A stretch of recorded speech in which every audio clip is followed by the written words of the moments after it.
Assalamualaikum warahmatullahi wabarakatuh. Waalaikumsalam warahmatullahi wabarakatuh. Baik, selamat siang anak-anak. Terima kasih sudah hadir. Di sini kita akan melakukan proses coaching kelompok dengan kita berbagi cerita tentang perasaan kita menjelang ujian. Tidak ada yang benar ataupun yang salah. Semua yang kalian rasakan itu valid. Jadi kalian sudah siap ya? Siap. Baik, sebelum kita mulai kegiatan kita, mungkin kita akan melakukan berdoa dulu. Mungkin ada yang ingin memimpin doa yang terlebih dahulu? Saya Pak. Monggo silakan pimpin doanya. Baik, sebelum kegiatan ini dimulai, alangkah baiknya kita berdoa terlebih dahulu. Berdoa menurut kepercayaan masing-masing. Doa dimulai. Selesai.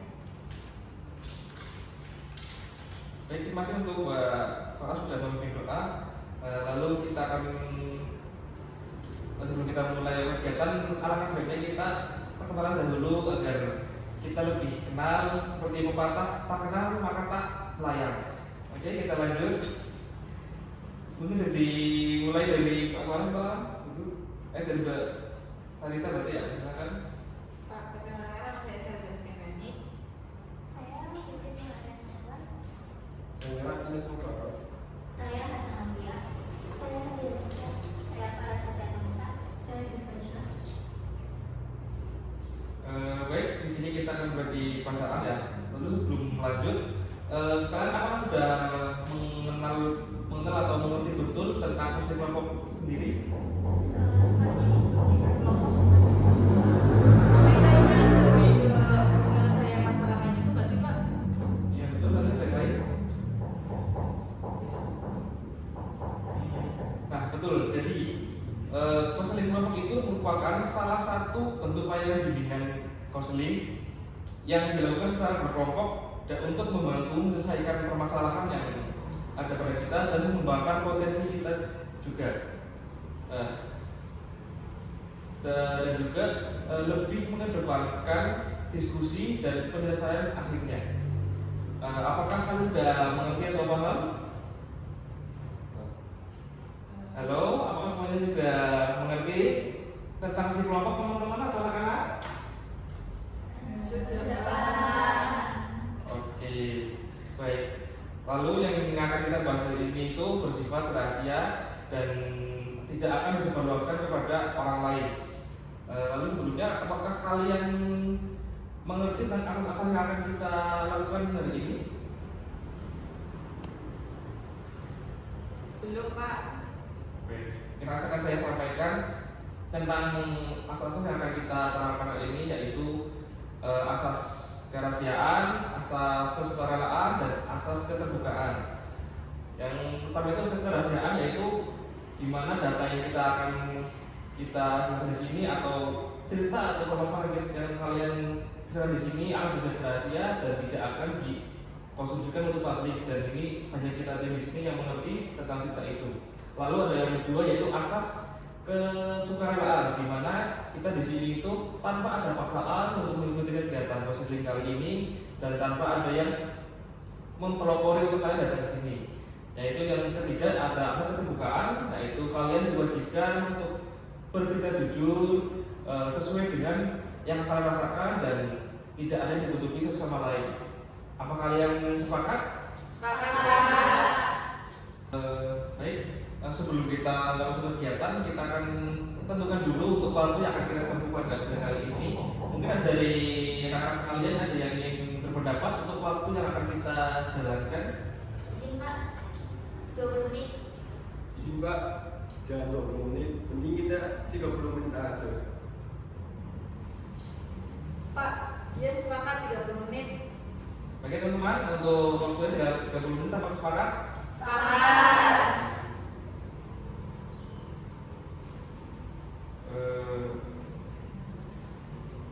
Oke, sebelum kita lanjut, kita akan menentukan peraturan-peraturan yang akan kita jalankan untuk sesi konseling kali ini.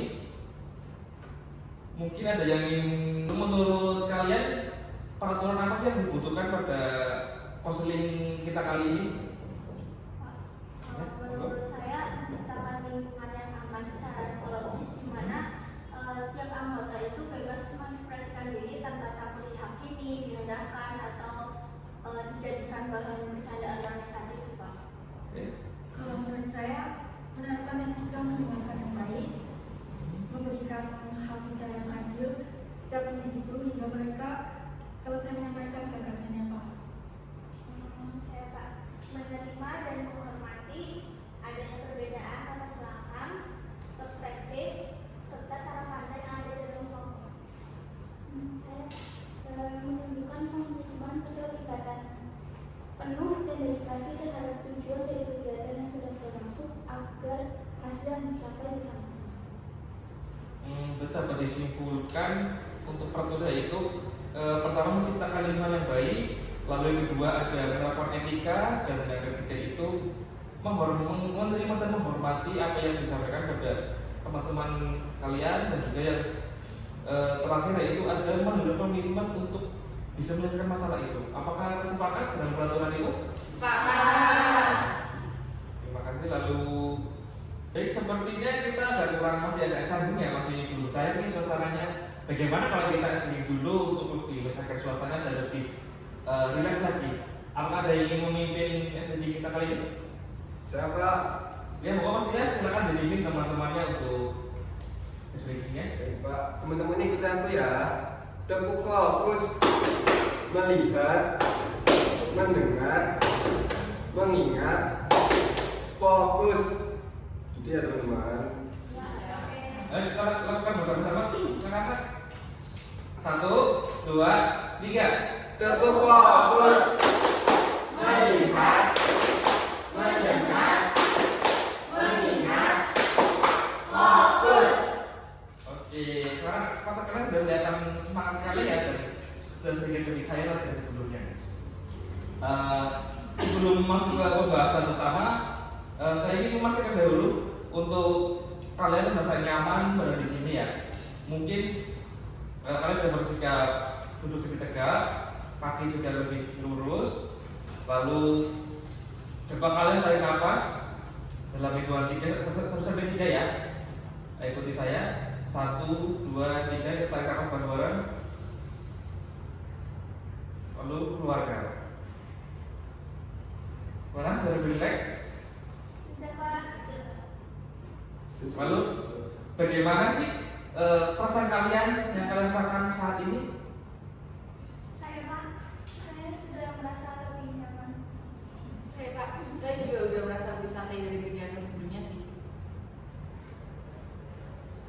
Terima kasih. Apakah ada yang masih merasa ragu atau malu dan ingin menanyakan sesuatu sebelum kita melalui berbagai pengalaman kita masing-masing? Tidak ada Pak, saya sudah siap mengikuti kegiatan ini. Saya juga sudah siap Pak. Baik, saya rasa terima kasih senang dan mendengarnya. Ingat ya, di kelompok ini tidak ada penilaian dengan benar atau salah ya. Kita di sini saling mendengarkan, menghargai, dan kita menceritakan pengalaman kita masing-masing. Baik Pak. Sampai di sini apakah ada yang pernah merasakan kecemasan saat sebelum atau saat sebelum mendekati ujian? Hampir semuanya ya merasakan itu ya. Baik, terima kasih sudah memiliki kejujuran kalian masing-masing yang menunjukkan bahwa kalian itu mengakui apa yang kalian rasakan saat ini. Karena sebagian besar pernah merasakan kecemasan menjelang ujian, dan maka kita akan membahas pengalaman tersebut bersama-sama.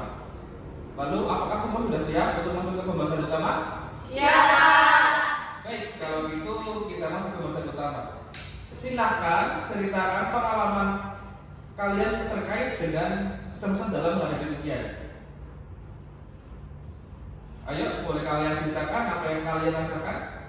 Saya Pak, saya merasa takut tidak seperti saat ujian karena saya kadang suka lupa sama semua yang sudah saya pelajari.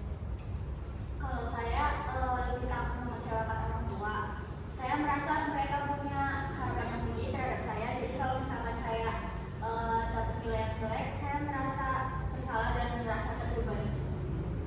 Oke, dari dua masalah tersebut, kira-kira yang akan kita selesaikan masalah apa dulu nih?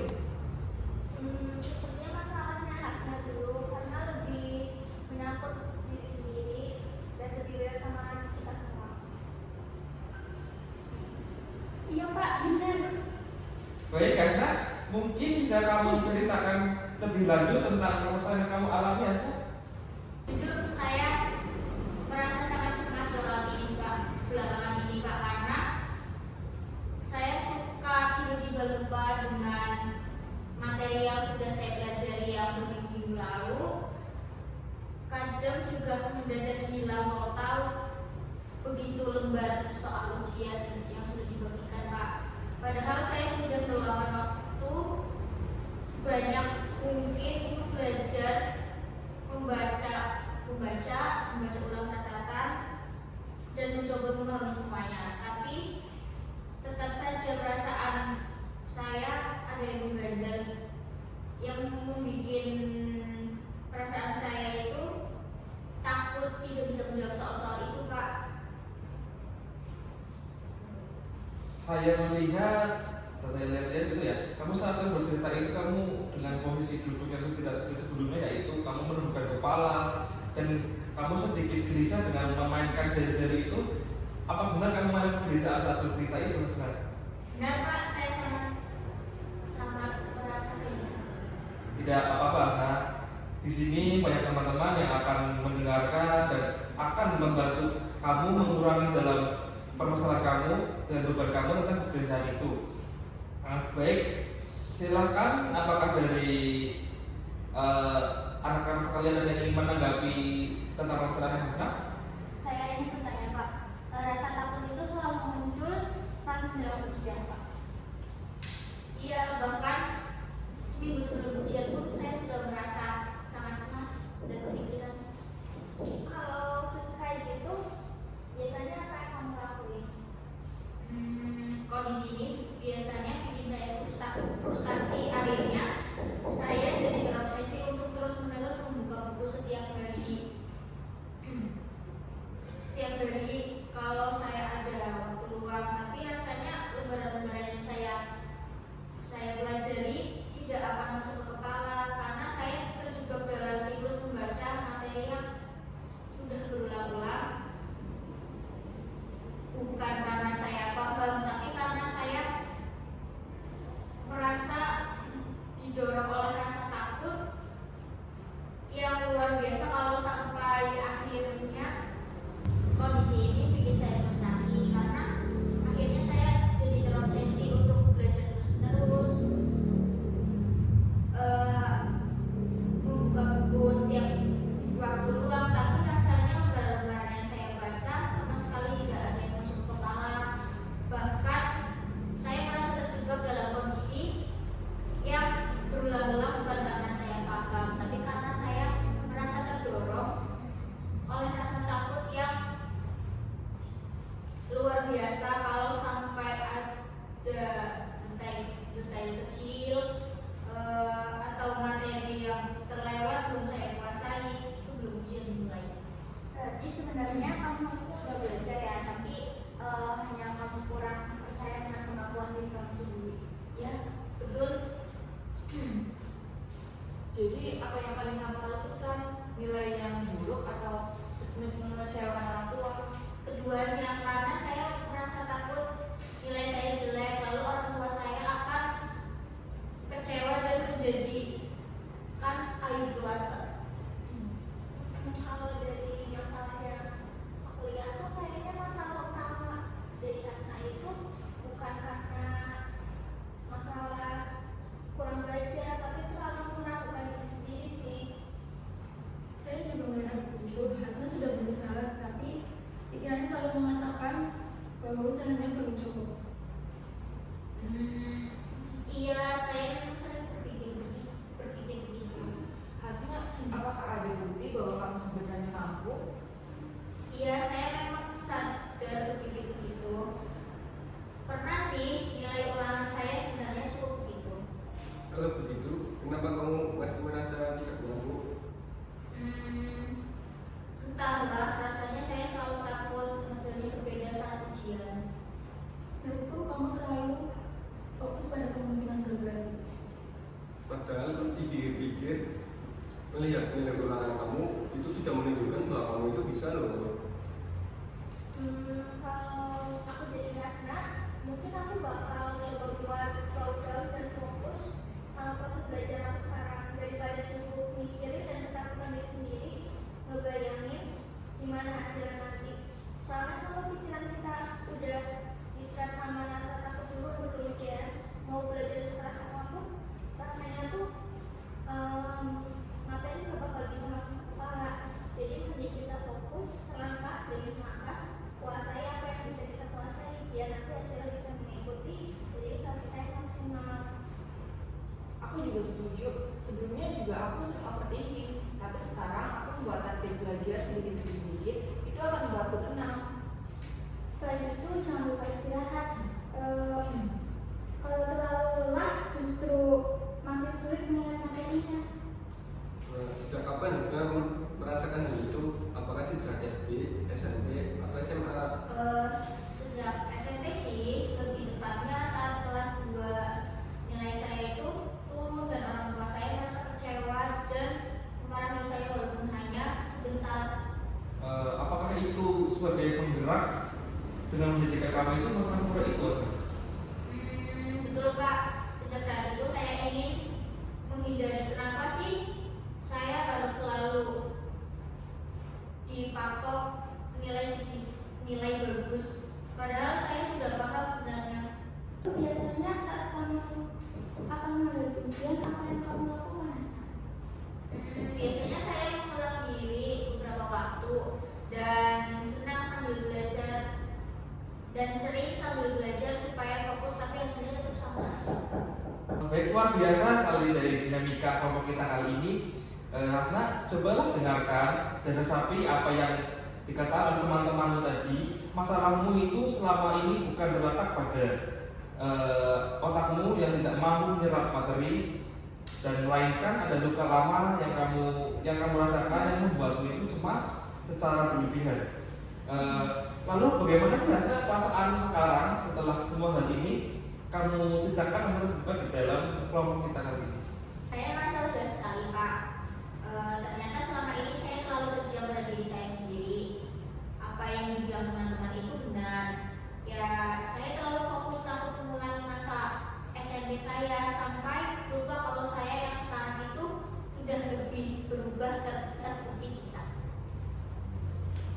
Sekarang kita akan coba satu teknik sederhana ya untuk membantu mulai kecemasan, mungkin lebih fokus ke hal tapi juga bisa ke anak-anak sekalian dalam melawan kecemasan itu. Yaitu dengan teknik ini yang disebut dengan deep breathing relaxation atau relaksasi pernapasan dengan tujuan yaitu untuk membantu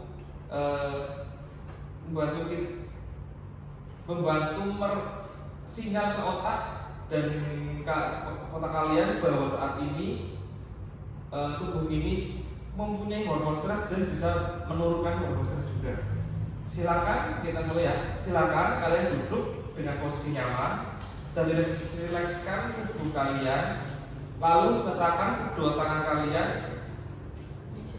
di atas meja. Lalu pejamkan mata kalian. Yang pertama, tangan kiri depan, pejamkan mata kalian. Agar kalian bisa fokus merasakan pada tubuh sendiri. Lalu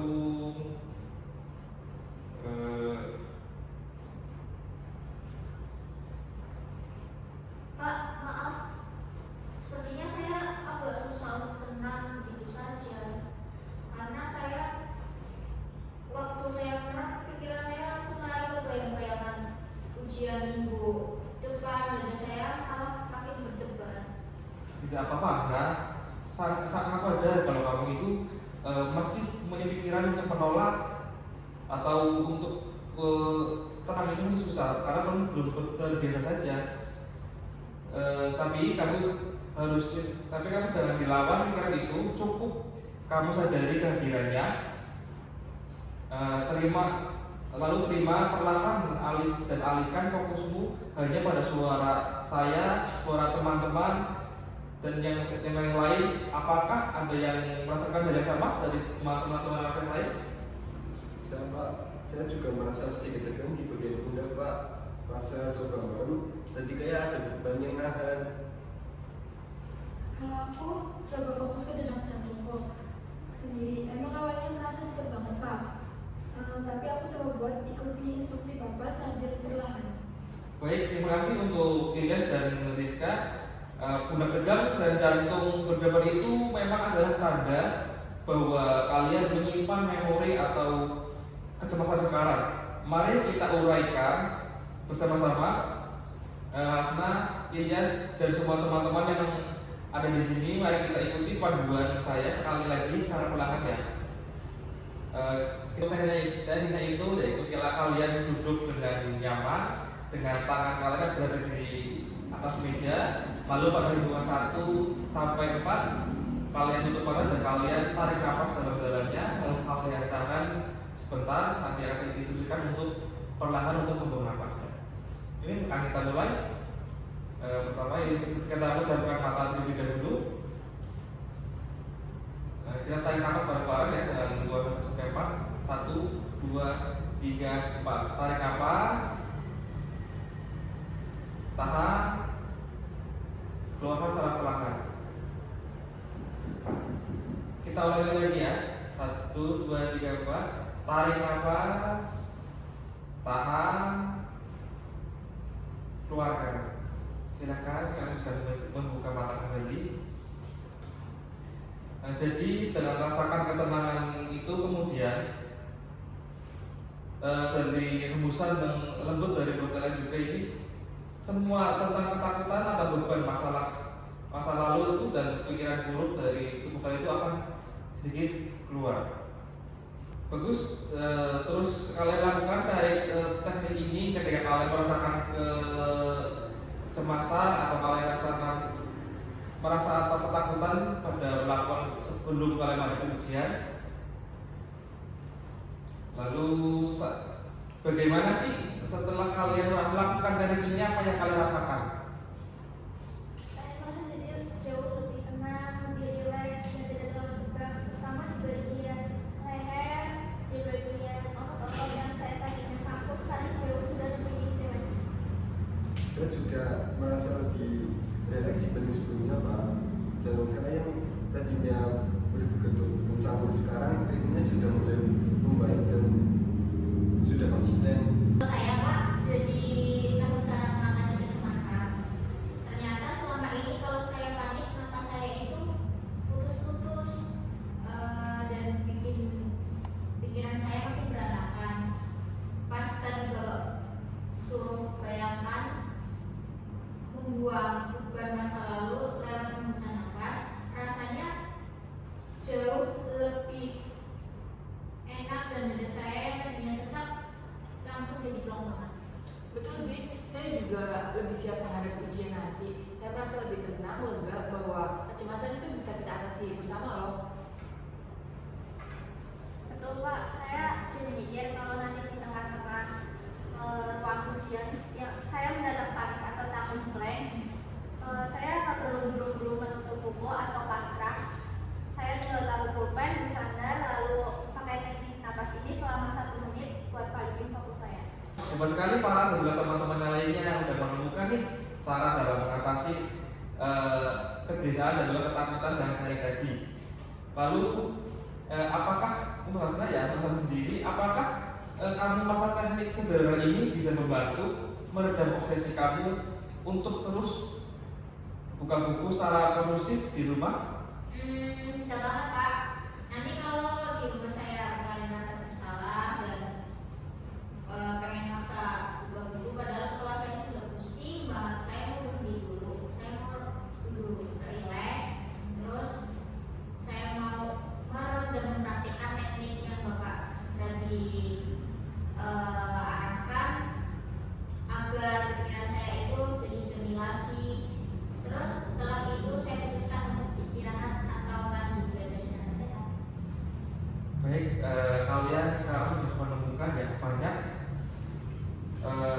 solusi yang solusi yang baik Dan dari jawaban kalian semua ini terlihat bahwa kesiapan kalian menghadapi ujian itu tidak hanya ditentukan oleh seberapa lama kalian belajar, tetapi juga bagaimana cara kita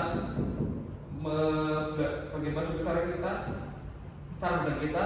Dan kalian sudah menyebutkan banyak hal penting seperti belajar pertama, lalu rutin latihan soal, mengatur pikiran agar tidak overthinking, lalu membangun kepercayaan diri, membuat jadwal belajar yang baik, dan serta menjaga kondisi tubuh dengan istirahat yang cukup. Ini menunjukkan bahwa kalian ini sebenarnya sudah mampu membuat strategi yang efektif nih untuk kalian hadapi ke depannya. Jika semua hal ini bisa kalian terapkan secara konsisten, maka kalian ini akan lebih siap dan lebih tenang dan lebih percaya diri dari saat menghadapi ujian. Terus pertahankan kebiasaan baik ini dan saling mengingatkan satu sama lain. Lalu sekarang kita akan buat satu kalimat positif untuk kita masing-masing dan kita diri sendiri. Mungkin ada yang ingin menyampaikan kalimat positifnya? Saya Pak, seperti saya mampu menghadapi ujian dan akan mendapatkan hasil yang terbaik. Ya betul. Jika kalian merasa cemas lagi, kalian bisa nih menggunakan teknik perasaan tadi yang sudah kita lakukan, kalian praktikkan, dan juga kita bisa mengingat kalimat positif yang tadi disampaikan oleh Mbak Sarita. Apakah tentang kalimat positif tadi yang Mbak Sarita sampaikan sudah setuju? Setuju. Baik. Selanjutnya ya, ingat, kecemasan bukan musuh, tapi tanda bahwa kalian itu peduli terhadap hasil yang kalian terima.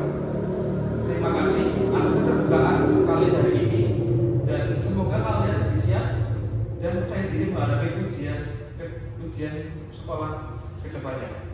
Sekian dari saya. Wassalamualaikum warahmatullahi wabarakatuh. Waalaikumsalam warahmatullahi wabarakatuh.